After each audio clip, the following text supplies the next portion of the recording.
राज्यसभा इस समय हमारे साथ मौजूद है सच शर्मा जी। सच शर्मा जी, कैसे देखते हैं जो एनएमसी द्वारा जो है रिकॉग्नाइजेशन जो है वो कैंसिल की गई?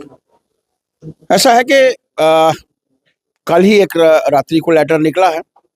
उस लेटर्स में जो सीरियस इरेगुलरिटीज थी उस इंस्टीट्यूशन में, इंफ्रास्ट्रक्चर की कमी थी, बेड्स की कहीं कमी थी, इन पेशेंट्स आउट पेशेंट्स की जो कमी थी, इन सब को मद्देनजर रखते हुए, अलग अलग से प्रावधान को ध्यान में रखते हुए सेक्शन 28(7) के अंतर्गत जो कमीशन की सेक्शंस हैं उस के अंतर्गत इस इंस्टीट्यूशन की डी रिकॉग्निशन हुई है।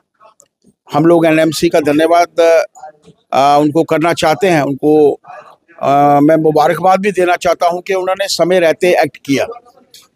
एक ऐसा वातावरण जम्मू कश्मीर में बना था, कुछ लोग इसे पोलिटिसाइज कर रहे थे, लेकिन मैं धन्यवाद करना चाहता हूं कि डी रिकॉग्निशन होने के बावजूद उन बच्चों को जिनको एडमिशन इसमें मिली थी, मैं नड्डा जी को धन्यवाद देना चाहता हूं कि उनके माध्यम से एनएमसी ने जो है ये उन बच्चों के लिए अलग अलग इंस्टीट्यूशन में एडमिशन के प्रावधान भी जो है रखे हैं, ताकि उनका पढ़ाई जो है वो ज़ाया ना हो और वो डॉक्टर्स जो है वो बन सके। भाजपा के तमाम जितने भी एमएलएज हैं वो कह रहे हैं कि जम्मू को अलग स्टेट बनाना चाहिए। वहीं पर उमर अब्दुल्ला साहब की बात करें, कहते हैं कि लद्दाख को अलग बनाकर जो है उसको तो बर्बाद किया ही किया, आप जम्मू को बर्बाद करना है तो कीजिए। देखिए, भारतीय जनता पार्टी का कि किस एमएलए ने कहा है, जिस भी एक आधा एमएलए ने कहा है, ये उनका अपना निजी बयान है।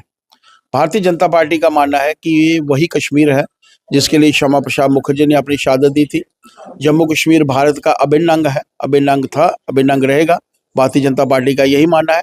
जिस किसी भी कार्यकर्ता ने बयान दिया है, ये उनका अपना पर्सनल बयान है। इस बयान को दूसरी पॉलिटिकल पार्टीज वाले अगर पार्टी का बयान मान रहे हैं तो मैं सोचता हूं कि ये उनकी समझ से परे की बात है।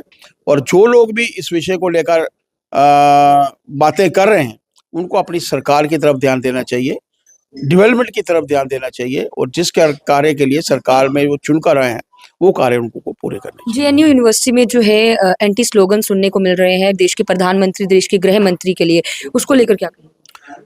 देखिए, इस देश में बहुत सी पॉलिटिकल पार्टीज हैं। कुछ ऐसी पॉलिटिकल पार्टी हैं जो देश के हित में काम करती हैं, कुछ ऐसी पॉलिटिकल पार्टी भी हैं जो अपने हित में काम करती हैं, कुछ ऐसी पॉलिटिकल पार्टीज भी हैं जो देश के विरुद्ध काम करती हैं।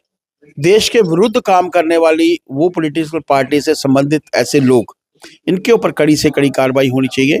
जेएनयू ने भी कहा है इनके ऊपर एक्शन होगा, और मेरा मानना है कि उनके ऊपर एक्शन होना चाहिए, क्योंकि बच्चे कल को ये पढ़कर जब फील्ड में आएंगे तो देश का भला कितना कर पाएंगे। मैं आप लोगों के माध्यम से ही चाहूँगा, और मीडिया भी इस विषय को लेकर, क्या है कि मैंने आपको कहा कि कुछ लोग ऐसे हैं जो देश के अहित में काम करने वाली पॉलिटिकल पार्टी से संबंधित होते हैं, वही ऐसे काम करते हैं। जो कोई देश के हित में काम करने वाला है, कभी ऐसे विषयों को जो है ना पढ़ाई में लाएगा, ना सड़कों के ऊपर लाएगा, ना कहीं भी लाएगा। आखिरी सवाल रहेगा, 2 फरवरी से असेंबली सेशन शुरू होने वाला है, बजट पेश होगा, क्या लगता है इस बार का बजट जो है वो मतलब क्या कुछ उसमें होगा? देखिए, यहाँ तक प्रश्न बजट का है, केंद्र के तरफ से ही प्रावधान होते हैं।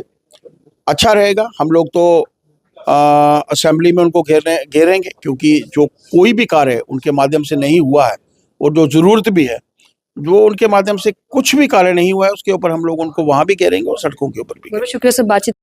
बातचीत जो है वो हमने मेंबर ऑफ राज्यसभा सच शर्मा जी से की। जिस तरीके से 2 फरवरी से असेंबली सेशन शुरू होने वाला है, बजट पेश किया जाएगा, और साफ तौर पर सच शर्मा जी का ये कहना है कि घेराव जो है वो नेशनल कॉन्फ्रेंस का इस बारी होगा, क्योंकि जो वादे पहले उन्होंने किए थे वो वादे जो है वो पूरे नहीं किए। करीब 1.5 साल जो है वो सरकार बने हुए जो है वो हो चुका है। आप लोगों की क्या कुछ राय है जरूर कमेंट सेक्शन में रखिएगा। इस वीडियो को ज्यादा से ज्यादा शेयर करेगा। तमाम खबरों के लिए जुड़ेगा यूएनटी के साथ। वीडियो जर्नलिस्ट के साथ समीक्षा वर्मा, यूएनटी जम्मू।